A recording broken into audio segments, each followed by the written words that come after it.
where I'm comfortable with the files being. And I'm, like I say, I've already looked in terms of some contacts at the Hague. One of the things with the Hague is the United States isn't part of the international, you know, the, the criminal court system anymore.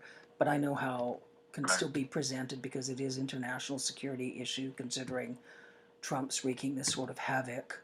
Now, Trump's attempting to wreak havoc on all sorts of folks in all sorts of countries regarding tariffs and all sorts of nonsense. And is it the exact MO you described with the puppies and with Patricia?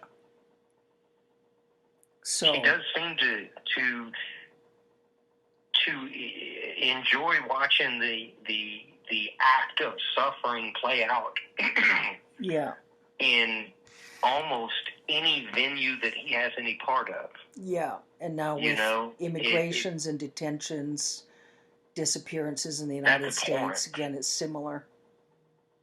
Yeah. Yeah. I don't know. I just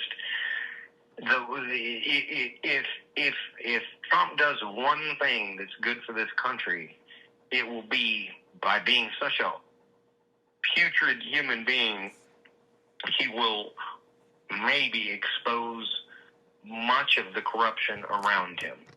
And that is my only hope for him.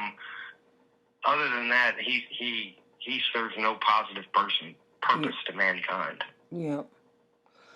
But if his level of malfeasance somehow segues into the exposing of the misdeeds of some really bad people around him, that'll be the only good thing he's ever done. Yeah. That's just my opinion, but yeah, I have watched this presidency closer than any other because of my past, and good God, everything he touches turns to shit. Yeah.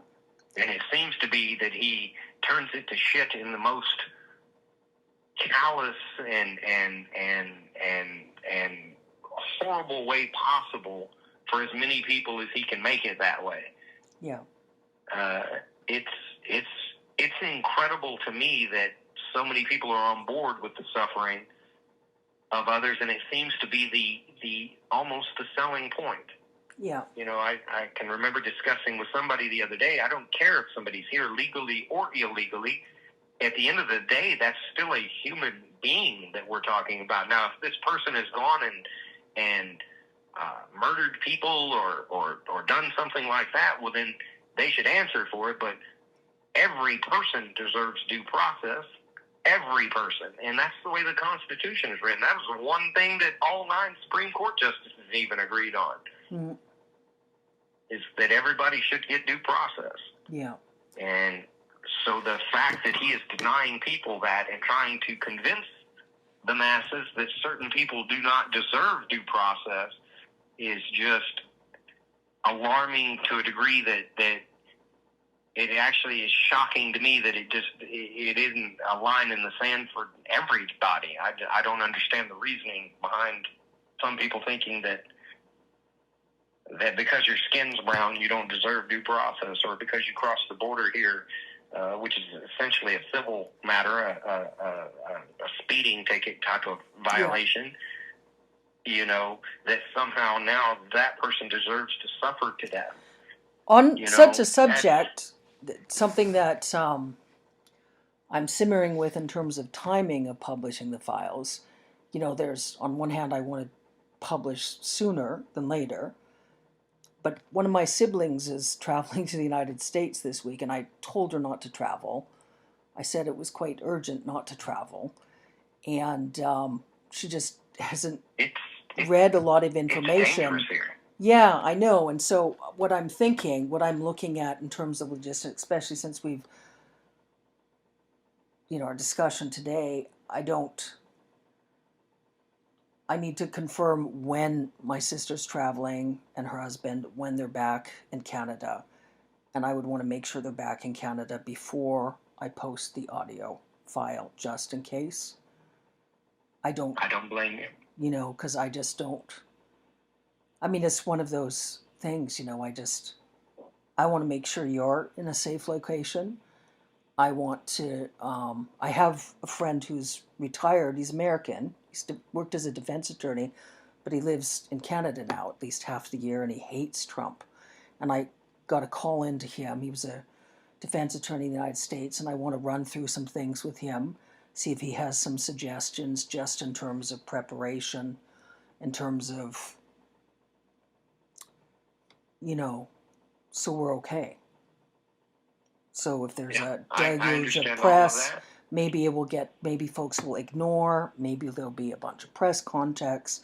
I just want to make sure there's a bit in terms of preparation there. So, but it is really urgent, I know, sooner than later. So let's just, go step by step. Okay. Absolutely. I'll look forward to hearing back from you.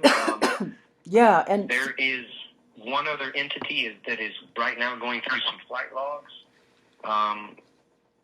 and I think they're going to schedule talking to me tomorrow. I think it was the day that they had.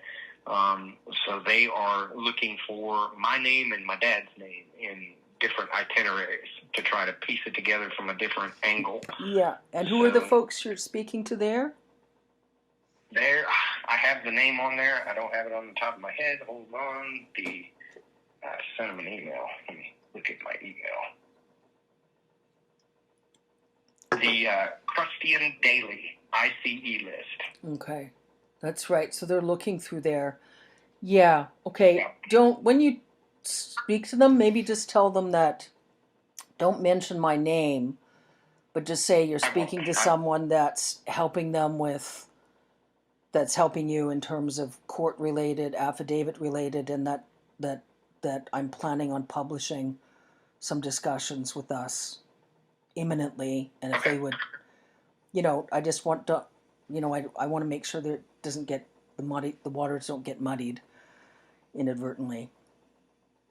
I actually follow them on social media, and I like what they're trying to get compilations and all the ICE agents and everything, so that's great.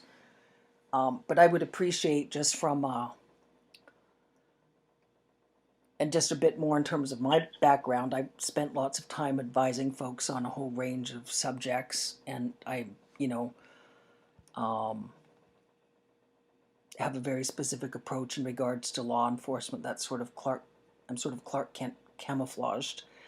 And so when I look at what I'm looking at, it's really about what's truly the right thing that's really going to truly help ensure there's justice. And I mean like true justice. So if anybody from any journalistic outlet tries to contact you for interviews or anything, I would appreciate if you would just decline until we can get this published, because I think that's going to really help in terms of what's the most important to get out of what we've covered raw, because journalists are going to try and edit, and we have to be careful about who's on side and who isn't. So, right. So, and I'd like to speak to some folks that, with the human rights organizations, maybe even try to get something into the ICC before, again, sooner than later. And so talk to the folks at the Crustian tomorrow, but please don't agree to any sort of journalistic interviews with them or anyone else until we get these audio files published.